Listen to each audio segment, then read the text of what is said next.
So what is a one-hit wonder? You ever think about that? What is a one-hit wonder? Would you like to be a one-hit wonder? I remember an old Paul Simon movie called One Trick Pony. You know, not a great movie, but a decent movie, but the soundtrack was great. Paul Simon was not a one-hit wonder, nor was he a one-trick pony. You know, when I was a kid, I wanted to be in a rock band. I figured that was the best way to make a living, you know. If you'd asked me at the age of 9, I would have said, I want to be a Beatle. That made sense to me. You know, I even had this fantasy of building a raft and traversing the ocean and joining the band. I mean, it wasn't realistic. I knew that at the time, especially that raft across the Atlantic part. Well, I suppose the other part wasn't realistic as well. I mean, the Beatles, how could you add or subtract to that and make it any better? Anyway, it didn't stop me from wishing, and I thought being in a rock band was the thing to do. As time went by, I did play in a number of bands. I became a drummer. And played in all the bands I could possibly play through, you know, junior high and high school, middle school, stage band, pep band, marching band, concert band, whatever. I played in bands, and after I got out of high school, I played in a lot of garage bands and rock bands, and I decided after doing that for a few years, now this was like just for fun, it was a hobby, it wasn't really a way of making money, because I had a radio career that was going on. But I realized that, you know, the odds of making it in that world were pretty slim. And as a drummer, you had to latch on to a really good group. And I hated schlepping my drums in and out of, bars at 2 or 3 in the morning. It just wasn't the thing I liked to do. So anyway, I got thinking, though, being a one-hit wonder would be kind of cool. You know, you just had one hit, you just make one record, and it becomes a, you know what a one-hit wonder is, right? You become a big hit, and then the band just sort of disappears. I'm thinking of stuff like Soft Cell had Tainted Love and Nothing Else. Zager and Evans, if you go way back to about 1970, they had a huge hit called In the Year 2525. Nothing ever again from them. Remember the Macarena from Los Del Rio? That was a one-hit wonder. Also in the 70s, Norman Greenbaum's Spirit in the Sky. Remember Men Without Hats, The Safety Dance? Of course you do. This is Tim Patterson here at Trade Show Guy Monday Morning Coffee. So glad you could join me. I got a really fun interview, which I'll tell you about in just a minute. You can find all my stuff online at TradeshowGuy.net. It's kind of like the central site, the hub of everything. Just go to TradeshowGuy.net. You'll find my blog. You'll find my books. You'll find the company that builds great exhibits. All of it's right there. So, one-hit wonders. You know, they're not limited to just pop music. There are one-hit wonders in publishing.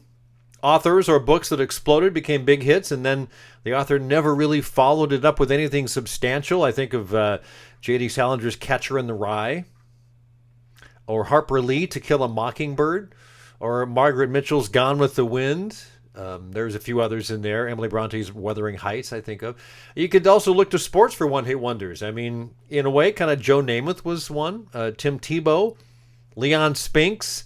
Remember the pitcher, Mark the Bird Fidrick? Had a great season, incredible, and then just vanished. The boxer, Buster Douglas. I wonder, there's that word again, I wonder, if the people behind the one-hit wonders tried to follow up the song or the book, or the managers around them or the companies, we got to do this again, but you can't. It's like Paul McCartney once said, you can't reheat a souffle. People would ask him, you should get the Beatles back together. And like in the 70s, he goes, you can't reheat a souffle. And I guess there's something to that. But, I always thought it would be great to have that one thing, that one hit in the past. And you could say, yeah, I was the guy that did that. It'd be kind of fun.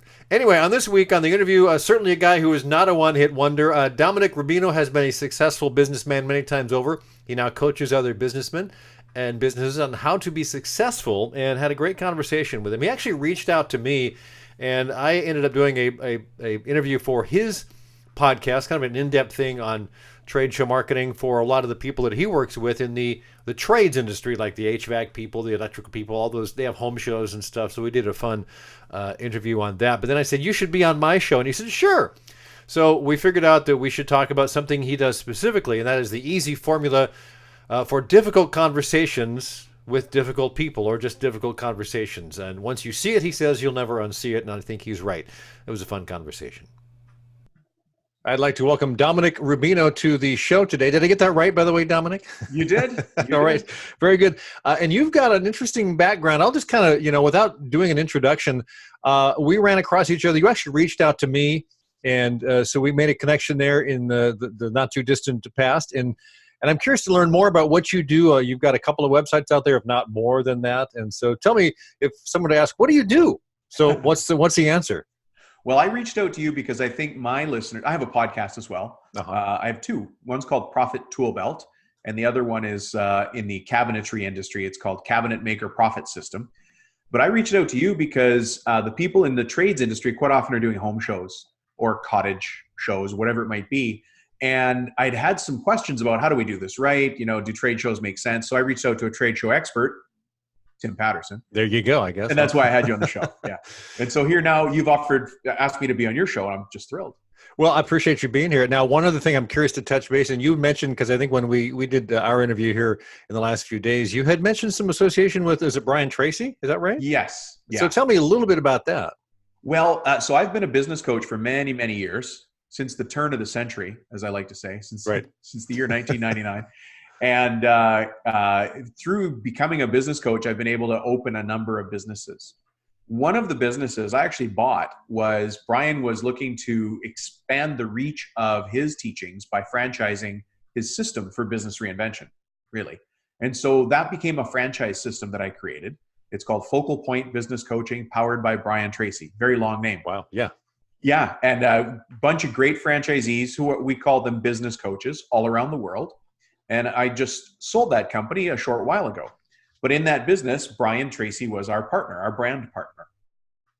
Very interesting. Very interesting. Yeah.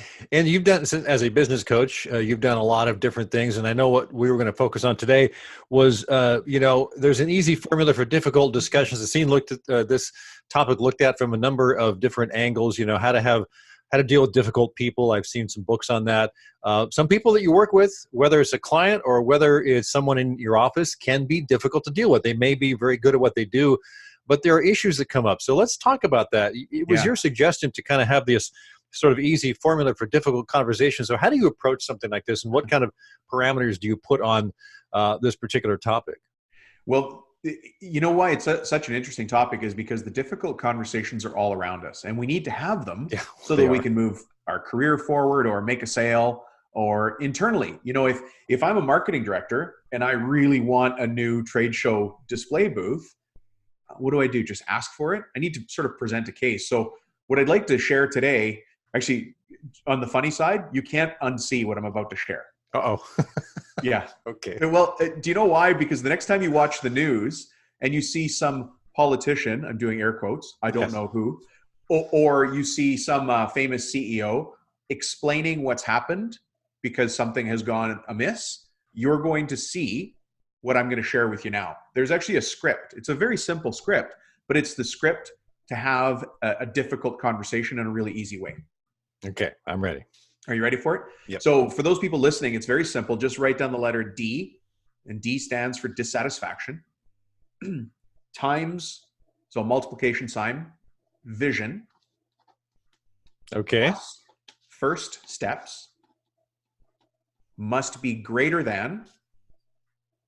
So this is where we call on everybody's math skills. Remember the greater than. Right. Resistance. Got it. So it's a formula. It's actually, what's that, Tim? It's a formula. It's a formula. And you know what? It's not my formula. For those of you out there that are interested in the academic reference for these things, it's called Gleischer's formula. And you can look it up. It's called Gleischer's formula. But we're using it in this business context for difficult conversations. It works really well. It's actually a script that you follow. So I know I'm going to encounter resistance. Tim, let's just say you're the VP of marketing, and I'm the marketing manager, and in our region, we need a new trade show booth. It's been beat up. It's been on 100,000 airplanes. The union guys that set it up beat it to pieces. It's tattered and torn. We're just not meeting up to the standards in our region. Typical. You've heard this story before, right? I've heard this story before. Yeah. So I have to have a reasonable way to say it to you. So I know there's going to be resistance, budget resistance, time, whatever. So I've got to show you this dissatisfaction. I've got to show you the vision and the first steps, and that's how we overcome your resistance. So I'm just going to ballpark this, and you tell me if it sounds reasonable, but here's how my conversation would go. Hey, Tim, do you know how we go to all these trade shows and we put a significant part of our marketing budget into really owning this area out here? Oh, yeah. Yeah. And it just seems like every time we go to a trade show, those other guys with the other software are killing us. Man, I hate when that happens. I know. Well, I remember the meeting that you had with us last month or last quarter, where you said it was time for us to turn a new leaf and really increase our market presence and find new ways to do things the way we used to. And so what I really want to do is talk to you about an idea that I have I've been mulling over for a long time, that actually started with a conversation you and I had, and it's about our trade show strategy. So there's the vision part. Yep. No, I'm already in first steps. You're on the first steps. Okay, you're right. The vision, but I could still be in vision. So the first steps are, you got me now. The first steps are, hey, let's talk about our trade show booth. I've got an interesting mock-up that I've done. I've seen some interesting ideas. And now I've overcome resistance. Yeah. If I don't follow that script or that formula, my only other solution goes something like this. Hey, Tim, I was wondering if maybe is there any room in the budget for a new trade show booth? What's the answer on that? Well, yeah, the first initial answer is, well, no, probably not. But, I've actually written blog posts on that. And I think I probably followed a similar type of formula in that, you have to kind of line all your ducks up. I may have not been as simply as this, but if you're going to pitch something as significant, you certainly have to know what it's going to cost, what you're going to get for it, why you're going to do it, what the competition's doing, all of this other stuff. But yeah, I like that you've distilled it down. Glacier's formula. That's a good one. I'll have to look that up. Glacier's formula. So, this is where you're going to see it on the news. You're going to see a politician stand up and they're going to say, we are bringing the new Olympic Games. We're doing an Olympic Games bid for our city. And so in order to do that, we're going to need to clear some land. The premium land that we've got is land that's already been a big problem. It's down there by the river. And I'm so thankful that we have the Olympics to look forward to do something with this land it just never found its right place, right? There's the dissatisfaction. Yep. The vision is, what if we won the 2030 Olympics? Imagine what that would do for our city. Okay, so there's the vision. Right. The first steps is where they say, now, we're going to have to knock down a couple of apartment buildings and some low-end houses. But imagine what it'll be like for our city once we have the Olympics. And now they've shifted the conversation back to the dissatisfaction and the vision. And they've moved away from knocking over some housing. This is a very interesting formula. Yeah, it's a very interesting formula, Dominic. And, so how would you do this? Let's say you're not trying to pitch. It's some kind of a smaller thing. You're not trying to pitch a big trade show or a big Olympic thing. You've just got someone that's difficult to deal with, that's just kind of gripes about everything. They're just kind of like have that attitude. Does that fall into this kind of conversation? From the brief conversation we're having here, I actually go in my head to another tool that we have, which talks about people who are above and below the line. There's victors and victims in this world. Right. But I could have this conversation with somebody who's always griping. And that's really to bring them back to the bigger picture, which is why we talk about dissatisfaction and vision, right? They're griping about today. Oh, I can't believe we have these chairs. These chairs hurt my back and blah, blah, blah. And, all you're hearing about that in the cubicle next to you is this person complaining about their chair. There's other things to talk about. Take them up to another level, right? Take them up to a level where you're talking about, what are we trying to accomplish here? There's people who are starting software companies right now that are going to change the world. And those guys are running on milk crates. So don't talk to me about your chairs, right? So perspective is important. I agree. Yeah, perspective is important. And at a certain point, if that person's dragging you down, this is the executive coach part of me. If that person's dragging you down, then cut the rope, turn around, put in some headphones. Yeah. Exactly. And if you have the power, you say, hey, we're tired of this. You're just not going to be part of our team if you keep this up, type of thing. Yeah. A person who consistently places blame and makes excuses, who's negative, who's in denial, who sees the world through scarcity, they are on an island and they're trying to recruit people to come to that island. Yeah, they are. Right? Yeah. And so my counter to that is I need to be above the line, proactive. I take responsibility. I take ownership. I have some sort of vision. Again, Tim, that's, I think, where you picked up on this. Where are we going towards? Where are we going with this? Yeah.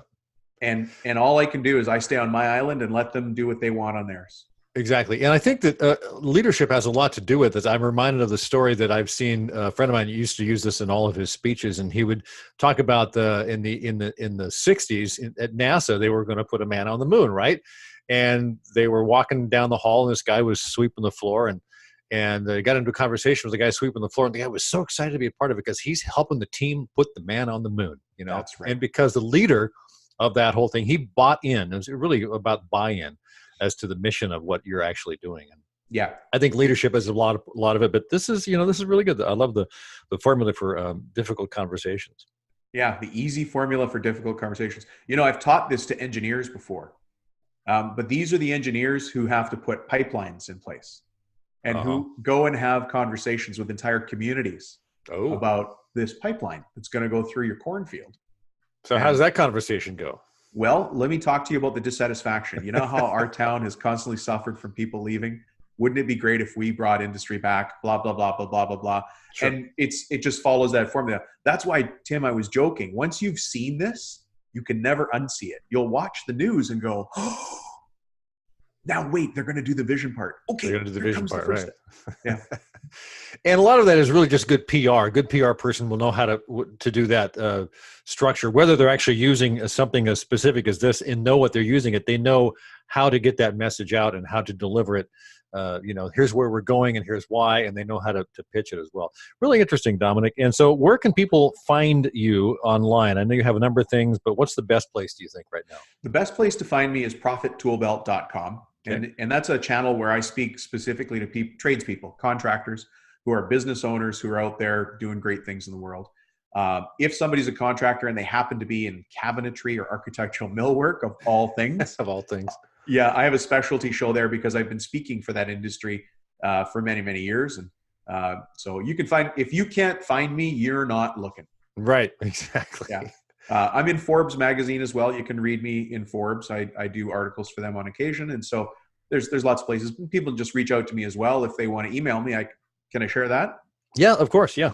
Yeah. So my email address is dr@bizstratplan.com. BIZSTRAT plan.com. Yep. All right. That's right. DR. Very good. Awesome, Dominic. Appreciate your sharing your insight and your knowledge here on today's Trade Show Guy Monday Morning Coffee. Really appreciate it. Thank you. Thank you. Thanks again to Dominic Rubino for being on the show today. Really appreciate it. To check the show notes to find out how to get a hold of him. This week, Trade Show tip comes from a blog post I put up just this week. It was kind of fun. It kind of had to relate with some books I've been reading. The post is called 7 Ways That Fiction Can Help Your Trade Show Marketing. And I have a link to it, but it's right there on the blog. It's the last week or so. And I'll just kind of recap these things. Create a unique world in your booth or in your place where people come to find you. Fiction allows an author to create a world that exists in only one place, and that's the author's or the reader's mind. Can you create something in your booth that no one else has? Yeah, you probably can. Create tension. A good story has tension that pulls the reader further into the story. Can you create some sort of tension in your booth that intrigues people? You might be able to. Know who your story is for. That's number 3. I like these detective page turners and mysteries and things like that. I don't do romance novels or fantasy much. I used to do science fiction a lot. A good trade show marketing plan knows exactly what audience is attracted to their type of product or service and tries to bring in those types of people and not attract the wrong type of people. Number 4, the main character in a story has a super objective. So what's your super objective? What do you really want? I heard this concept. I think it's a great concept. You may not actually see a character's super objective, but it drives the main character. Jack Reacher, for instance, if you read any of his books, he's compelled to do what he can to right the wrongs that he sees. I mentioned also in the blog post, Harry Bosch believes that if anybody counts, everybody counts when it comes to solving murders. So he says, no one gets more or less attention because of their place in society. So that's like a super objective. Number 5, there's always an objection or a hurdle or an obstacle. So know your prospects' objections. The more you understand what would cause them not to buy, it helps you solve those objections. Can you imagine having a novel where the protagonist has everything come to him really easily? It'd be a boring novel, right? They got to have obstacles. They got to have things to fight to get through to the end. Number 6, keep the page turning.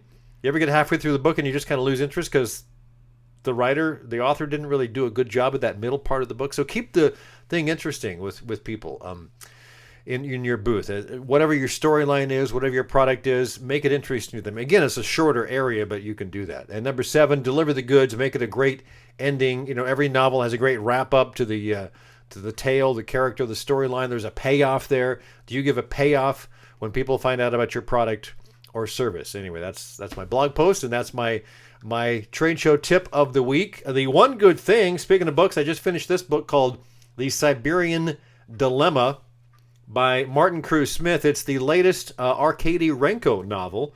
I think there's 8 or 10, maybe a little more. You may remember Gorky Park, I think from the 80s. That was his first one. This Russian investigator, Arkady Renko, played in the movie by William Hurt. They only made one movie out of all of his books. They're all movie worthy, in my opinion. Now, this is a great book. It's a fun book. His writing is just spot on. I love the way Martin Cruz Smith writes. It's a little short, but then I'm just spoiled. I like longer books, especially if it's a good story. I wanted it to be longer, but I finished it in like 3 days. But that's this week's one good thing. If you like those types of novels, if you like Gorky Park, you probably would like this particular book. All right, that's it. I'm going to wrap it up. Have yourself a great week. Catch you next time around here on Trade Show Guy Monday Morning Coffee.